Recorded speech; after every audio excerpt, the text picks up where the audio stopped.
এরপরে প্রশ্ন হলো, আমার একটা চাকরি হওয়ার সম্ভাবনা আছে কিন্তু ঘুষ ছাড়া সম্ভব নয়, তবে চাকরিটা খুব প্রয়োজন, এখন ঘুষ দিয়ে কি নেওয়া জায়েজ হবে? দেখেন, ঘুষ নেওয়া সর্বাবস্থায় হারাম।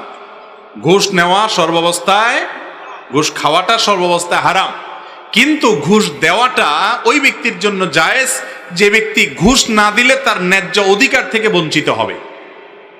আপনি যেখানে যান চাকরির জন্য চেষ্টা করবেন, ঘুষ ছাড়া চাকরি হবে না। আপনি বাধ্য হয়ে ঘুষ দিছেন কারণ এছাড়া হচ্ছে না, আপনি উপযুক্ত তাও আপনাকে নেওয়া হচ্ছে না, তাহলে আপনি বাধ্য হয়ে দিছেন।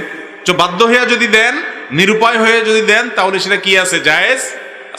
কিন্তু আমাদের সমাজে আজকাল বেশিরভাগ মানুষ আমরা বাধ্য হয়ে ঘুষ দেই বা না দেই, অনেক সময় সাইদাও ঘুষ দেই। সরকারি অফিসার বেচারারা এখন আজকাল আর চাওয়া লাগে না, চাওয়ার আগেই আমরা কি দিয়ে দেই? বলি ভাই খুশি মনে দিছি, খুশি মনে। বুঝতে পারছেন? একবার যাত্রাবাড়ি দিয়ে কোথাও যাচ্ছিলাম, এক পুলিশ আমার গাড়ি থামাইছে, কোনো অসুবিধা নাই, তারপরেও সে বলতেছে হুজুর বুঝে নিত 100টা টাকা দেন। তো আমি বললাম এটা জায়েজ হবে আপনার জন্য? না হুজুর, আমি ঘুষ খাচ্ছি না, তো আপনি হাদিয়া দেন আমারে। সে আমারে মাসালা শিখাইতেছে, আমি তারে হাদিয়া দিতাম, তাহলে তার জন্য জায়েজ হবে। তো আল্লাহর অনেক বান্দা আছেন এরকম, আবার অনেক মানুষ আছে যে পুলিশ বেচারা ঘুষ চাওয়াও লাগে না, বরং উল্টা সাইদা দেয়। বিশেষ করে অবৈধ সুবিধা নেয়ার জন্য ঘুষ। ড্রাইভিং লাইসেন্স পাইতে এতদিন লাগবে, পাসপোর্ট পাইতে এতদিন লাগবে, আপনার দরকার আরো তাড়াতাড়ি, এই জন্য ঘুষ দেন। এই যে ওয়াজ মাহফিল, অনেক ওয়াজ মাহফিলের আয়োজক কমিটি আছে যে থানায় ঘুষ দিয়ে পারমিশন আনে, আছে না নাই?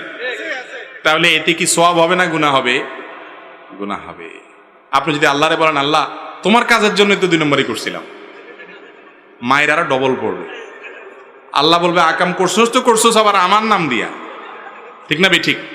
অতএব এগুলো করা যাবে না। তবে হ্যাঁ, নিরুপায় অবস্থায় আছেন যে আপনার ন্যায্য অধিকার কিন্তু আপনাকে বঞ্চিত করা হচ্ছে, ঘুষ ছাড়া ফাইল ছাড়বে না, আপনি বাধ্য হয়েছেন, এখানে দিয়েছেন, আপনার গুনাহ হবে না ইনশাআল্লাহ।